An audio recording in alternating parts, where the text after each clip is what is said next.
혼란스러운 세상에서 마음의 평정을 잃고 계신가요? 매일 끝없이 밀려오는 스트레스와 불안 속에서 진정한 안식을 찾고 있다면 지금부터 들려드릴 이야기에 주목해 주세요. 수천 년 전부터 전해져 내려온 지혜가 현대 과학과 만나 놀라운 결과를 보여주고 있거든요. 단 하루 10분의 실천만으로도 여러분의 뇌파가 실제로 변화한다는 사실 알고 계셨나요? 이제 본격적으로 마음의 혁명을 시작해 보겠습니다. 깨달음의 순간은 예상치 못한 곳에서 찾아옵니다. 어떤 수도승이 제자들과 함께 차 한 잔을 나누는 평범한 오후였죠. 그런데 스승이 선택한 찻잔이 특별했습니다. 화려하고 완벽한 찻잔들이 즐비한 가운데 그는 금이 간 낡은 찻잔을 골랐거든요. 제자들의 의아한 시선이 느껴졌지만 스승은 조용히 차를 따랐습니다. 의식이 끝나고 한 제자가 용기를 내어 물었습니다. 스승님, 왜 하필 그 찻잔을 선택하셨습니까? 스승의 대답은 예상을 뛰어넘었습니다. 이 찻잔이야말로 인생의 본질을 보여주기 때문이다. 우리 모두는 어딘가 상처받고 불완전하지만 바로 그 틈 사이로 진정한 아름다움이 스며든다. 이 깨달음은 현대 심리학에서 말하는 회복 탄력성의 핵심과 정확히 일치합니다. 완벽함을 추구하려 애쓰는 대신 우리의 상처와 결함을 받아들일 때 진정한 강인함이 생긴다는 것이죠. 하버드 의과대학의 최근 연구에 따르면 자신의 불완전함을 인정하는 사람들이 실제로 더 높은 스트레스 저항력을 보인다고 합니다. 하지만 여기서 중요한 질문이 떠오르죠. 그렇다면 우리는 어떻게 이런 마음가짐을 실생활에서 실천할 수 있을까요? 답은 통제의 역설을 이해하는 데 있습니다. 한 농부의 이야기를 들려드리겠습니다. 그에게는 소중한 말 한 마리가 있었는데 어느 날 갑자기 도망쳐버렸습니다. 마을 사람들이 안타까워하며 말했죠. 정말 불행한 일이군요. 그런데 농부는 담담하게 답했습니다. 글쎄요, 그럴 수도 있겠네요. 다음 날 도망간 말이 야생마 무리를 이끌고 돌아왔습니다. 이번엔 사람들이 부러워했죠. 와, 정말 운이 좋으시네요. 농부는 여전히 같은 반응이었습니다. 글쎄요, 그럴 수도 있겠네요. 그 이튿날 농부의 아들이 야생마를 길들이다가 떨어져 다리를 다쳤습니다. 또다시 사람들은 혀를 찼죠. 이런 불운이 있나요? 농부의 대답은 변함없었습니다. 글쎄요, 그럴 수도 있겠네요. 며칠 후 전쟁이 일어나 젊은 남자들이 모두 징집되었지만 농부의 아들은 다친 다리 덕분에 면제받았습니다. 이번에도 사람들은 감탄했죠. 정말 다행이네요. 농부는 여전히 글쎄요, 그럴 수도 있겠네요 라고 답했습니다. 이 농부가 보여준 것은 무관심이 아닙니다.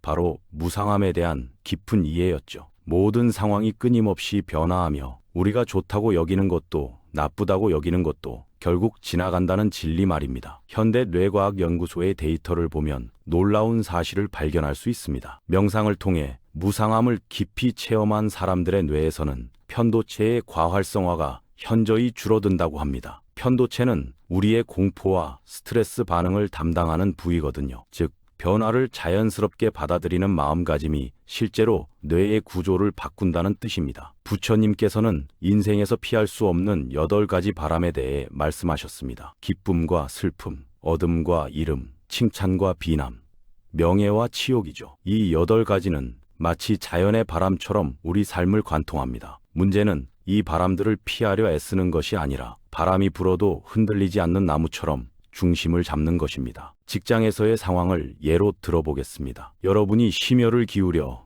완성한 프로젝트가 상사로부터 혹독한 비판을 받는다고 상상해 보세요. 이때 대부분의 사람들은 방어적이 되거나 자신을 탓하기 시작합니다. 하지만 8바람의 지혜를 아는 사람은 다르게 반응하죠.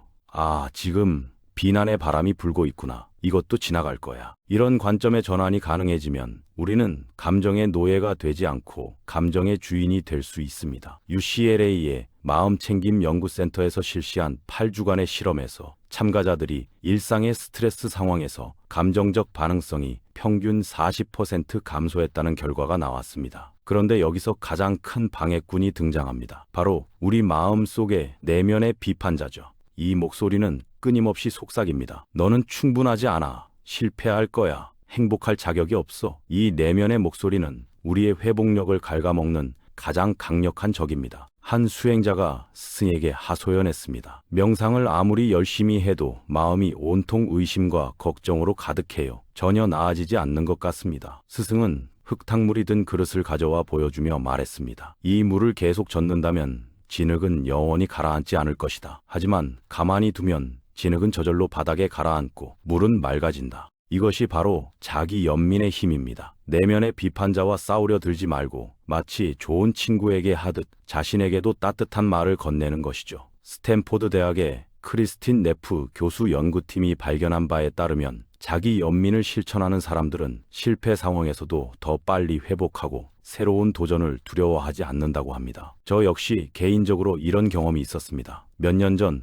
중요한 프로젝트에서 큰 실패를 겪었을 때 저는 제 자신을 가혹하게 비난했습니다. 왜 이렇게 바보 같았을까? 다른 사람들은 다 성공하는데 나만 실패하는구나. 이런 생각들이 머릿속을 맴돌며 저를 더욱 깊은 절망으로 밀어넣었죠. 그런데 어느 날 만약 제 친한 친구가 같은 상황에 처했다면 제가 어떻게 말했을까 생각해 봤습니다.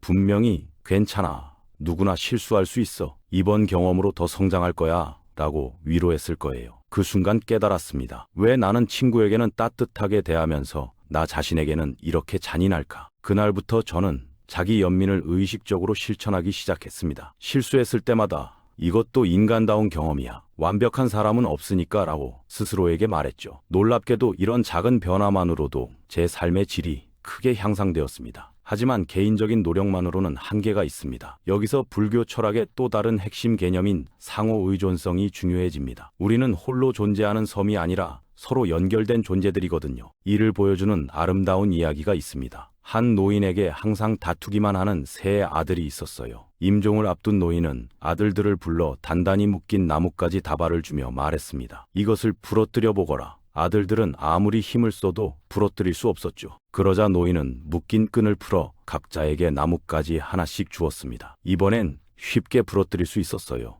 보아라, 이것이 인간의 힘이다. 흩어지면 부서지지만 함께하면 어떤 어려움도 이겨낼 수 있다. 현대 과학이 이 고대의 지혜를 뒷받침합니다. 하버드 대학의 80년간 진행된 성인 발달 연구에 따르면 인간의 행복과 건강을 결정하는 가장 중요한 요소는 부나 명예가 아니라 좋은 관계라고 합니다. 사회적 연결감이 강한 사람들은 스트레스 호르몬인 코르티솔 수치가 낮고 면역력도 더 강하다는 것이 밝혀졌죠. 제가 속한 명상 공동체에서는 특별한 의식을 행합니다. 각자의 고민과 아픔을 상징하는 작은 돌을 공동의 그릇에 넣는 거예요. 그리고 모임이 끝날 때는 다른 사람의 돌을 하나씩 가져갑니다. 이는 우리는 서로의 짐을 나누어 진다는 의미입니다. 아무도 혼자 걷지 않는다는 것을 상기시켜주는 아름다운 의식이죠. 과학자들이 발견한 흥미로운 사실이 있습니다. 사회적 고립을 경험하는 사람의 뇌에서는 실제 신체적 고통을 느낄 때와 같은 부위가 활성화된다고 해요. 반대로 따뜻한 사회적 연결을 경험할 때는 옥시토신이라는 사랑 호르몬이 분비되어 스트레스를 완화하고 치유를 촉진합니다. 이 모든 지혜를 어떻게 실생활에 적용할 수 있을까요? 먼저 작은 것부터 시작해 보세요. 매일 아침 5분간 조용히 앉아 자신의 호흡을 관찰하는 것만으로도 충분합니다. 이때 떠오르는 생각들을 판단하지 말고 그저 바라보세요. 지금 걱정하는 생각이 일어나는구나 하고 인정하는 것만으로도 그 생각의 힘이 약해집니다. 때는 자신에게 이렇게 말해보세요. 괜찮아. 나도 인간이니까. 이런 실수를 통해 배우는 거야. 마치 사랑하는 친구를 위로하듯 자신을 대하는 연습을 해보세요. 처음에는 어색할 수 있지만 점차 자연스러워질 거예요. 상황에 처했을 때는 8바람의 지혜를 떠올려 보세요. 지금 힘든 바람이 불고 있지만 이것도 지나갈 거야. 모든 것은 변한다. 이런 관점을 가지면 감정의 폭풍우 속에서도 중심을 잃지 않을 수 있습니다. 보다 중요한 것은 혼자 견디려 하지 말고 도움을 요청하는 것입니다. 신뢰하는 친구나 가족에게 마음을 털어놓으세요. 때로는 전문가의 도움을 받는 것도 현명한 선택입니다. 강한 사람이 되려고 모든 것을 혼자 감당할 필요는 없어요. 감정을 기르는 것은 하루아침에 이루어지지 않습니다. 마치 근육을 키우듯 꾸준한 연습이 필요하죠. 하지만 작은 변화들이 쌓여 큰 변화를 만들어냅니다. 어느 날 문득 깨달을 거예요. 예전 같으면 크게 동요했을 상황에서도 평온함을 유지하고 있는 자신을 발견하게 될 테니까요. 깨지지 않는 마음이란 아무것도 느끼지 않는 무감각한 상태가 아닙니다. 오히려 모든 감정을 느끼되 그것에 휩쓸리지 않는 것이죠. 기쁠 때는 충분히 기뻐하고 슬플 때는 충분히 슬퍼하되 그 감정이 영원할 것이라고 착각하지 않는 것입니다. 개인들은 빠른 결과를 원하는 경향이 있는데 마음의 성장은 서두를 수 없는 영역입니다. 마치 나무가 계절의 변화를 겪으며 천천히 자라듯 우리의 내면도 시간을 두고 차근차근 변화해 나가는 거죠. 오늘부터라도 자신의 불완전함을 사랑으로 바라보고 변화를 자연스럽게 받아들이며 따뜻한 연결 속에서 진정한 강인함을 기르시길 바랍니다. 여러분 모두가 내면의 평화를 찾고 어떤 상황에서도 흔들리지 않는 중심을 발견하시기를 진심으로 기원합니다. 흔들림이 있었다면 부처님의 지혜가 오늘도 여러분 곁을 비춘 것입니다. 이 여정이 계속되길 바랍니다. 좋아요와 구독으로 함께 해주세요. 다음 영상에서도 당신의 평온과 성장을 밝혀줄 또 다른 가르침으로 찾아오겠습니다.